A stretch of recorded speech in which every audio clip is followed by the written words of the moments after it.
Imagine waking just after dawn in a small, clay-walled room in the back streets of Rome. The air is still cool, and there's a hint of ash from last night's cooking fire.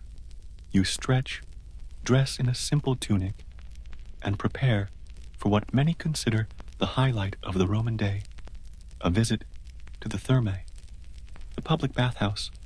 But this is no relaxing spa retreat. You start by walking, perhaps for over an hour, through crowded streets. The bathhouse, grand and echoing, awaits, but so does a long line.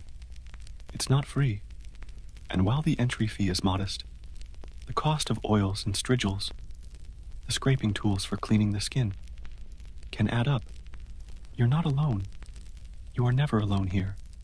The baths are busy, filled with men of every class, bodies packed shoulder to shoulder, voices echoing off vaulted ceilings. The heat is real, the humidity clings to you, and the smell is complicated, a mixture of sweat, oil, damp stone, and the faint metallic trace of the water. First you undress. There are no private lockers, no secure changing rooms. Your belongings are guarded only by a young boy you pay a small coin to. Theft is common. You pass into the tepidarium, the warm room, then the caldarium, unbearably hot. You're sweating now, but it's only beginning. Your skin is coated in olive oil, not soap, and it is scraped off with a curved bronze tool, taking sweat, dirt, and dead skin with it. You grit your teeth. It's not painful, but it's unpleasant, abrasive, and a bit too public. You try to focus on the rhythm, the sound of dripping water, the slap of sandals, the scraping of strigils on flesh. Then there's the frigidarium, the cold bath, icy, sudden, shocking, but you're expected to enter, to close the pores, to complete the circuit. By the time you dress again, your tunic clings to your damp skin. You're cleaner, maybe, but also tired, a little sore, and ready for sleep, though your day is far from over. What may have once sounded like a relaxing ritual is, in truth, a complex social obligation, one filled with exposure, labor, and heat. Still, you leave the Thermae having fulfilled your duty to cleanse, to socialize, to participate in Roman life. Whether you enjoyed it or not doesn't really matter. Now that you've returned from the baths, perhaps still feeling the olive oil on your skin, let's stay in Rome, but shift our focus. This time, imagine yourself not as a common citizen, but as a thinker, a man of letters, a tutor to emperors, a man named Lucius Annaeus Seneca. Seneca was born in the 1st century CE in the Roman province of Hispania, present-day Spain, but spent much of his life in the heart of the empire. He became one of the most influential Stoic philosophers in history. Yet, despite his deep belief in self-control, modesty, and moral detachment, his life was anything but peaceful. He rose to fame not in quiet libraries, but in the dangerous, shifting court of Emperor Nero. Imagine waking up as Seneca in a modest villa just outside the noise of Rome. The morning is cool. You hear birds, distant footsteps on gravel, and somewhere, the low sound of voices preparing your day. You take a scroll and begin to write. Your Stoic reflections are calm, measured, a philosophy of detachment from wealth and power, and yet, your position is tied to the very center of both. Seneca had once been exiled by Emperor Claudius for alleged adultery. Years later, he was recalled and made tutor to the young Nero. At first, Seneca had influence. He helped Nero govern with some measure of justice. But Rome was never a place of calm balance for long. Nero changed, grew suspicious, grew cruel. Seneca, who had once urged simplicity and virtue, now found himself surrounded by opulence, intrigue, and paranoia. He asked, several times, to to retire, to leave courtly life behind and embrace quiet philosophy. Nero refused. In time, Seneca's name appeared on a list, accused of being involved in a conspiracy against the emperor. He knew what that meant.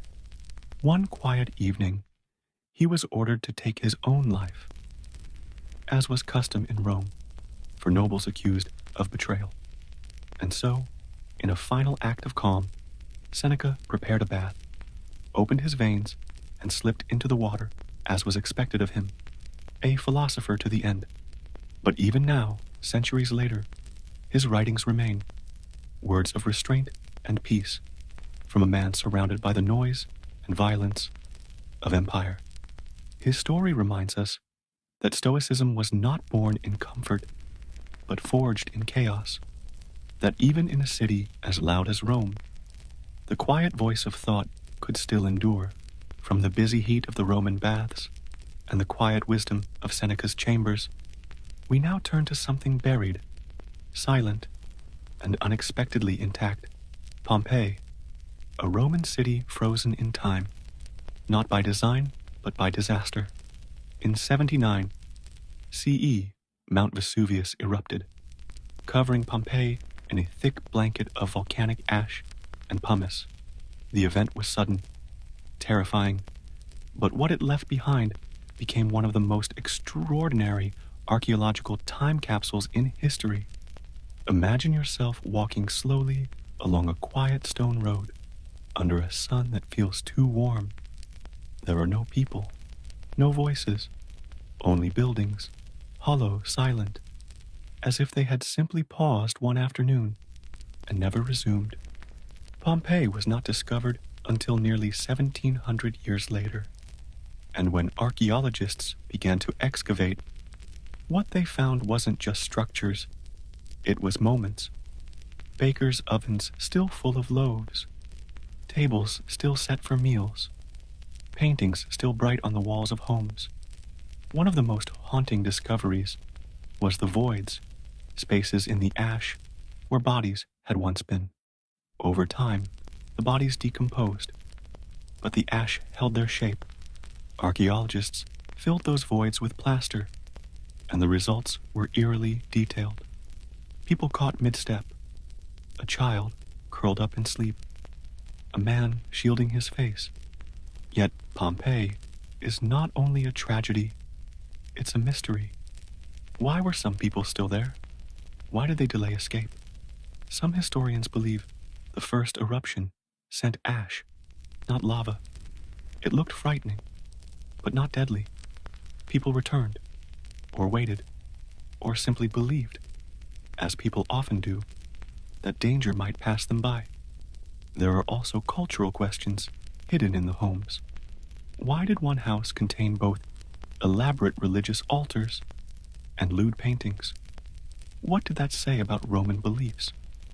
How did people reconcile elegance with crudeness, sacred with profane? You walk past a wall where someone once scratched graffiti, a complaint about bread prices. Another scroll praises a lover. Another simply says, "I was here." These voices echo across millennia. Small, human, tired, amused. Pompeii, in its silence, continues to whisper. And as night falls over its empty streets, the shadows deepen, but the details remain. From the buried streets of Pompeii, we now step quietly into a very different Roman world. Not dusty alleys or crowded bathhouses, but behind tall walls, into the villa of a Roman aristocrat. Imagine yourself as a guest, arriving just after midday.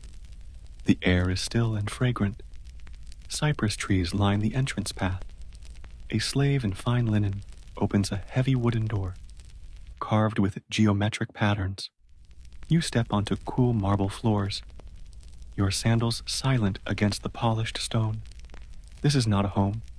It is a statement. The atrium, the open central courtyard, is quiet, with a small fountain bubbling gently. Water was not just utility here. It was symbol, cleanliness, status, serenity. The walls are painted, not white, but rich with color. Red, gold, black. Murals show mythological scenes, distant landscapes, animals in perfect motion. To your right, a triclinium, a dining room where guests recline on couches, facing low tables. Meals are long, social, and ceremonial. Slaves bring trays, olives in oil, honeyed dates, fish wrapped in fig leaves. You're offered garum, a fermented fish sauce, sharp in smell, beloved in flavor. The master of the house wears a fine toga. His wife, elegant in a stola, her hair coiled in complex braids. They are not rushed. The pace of speech is slow. Their eyes scan not the faces, but the subtleties. Posture, tone, word choice. Luxury in Rome was not merely having, but displaying. Not just food, but rare food. Not art, but imported art.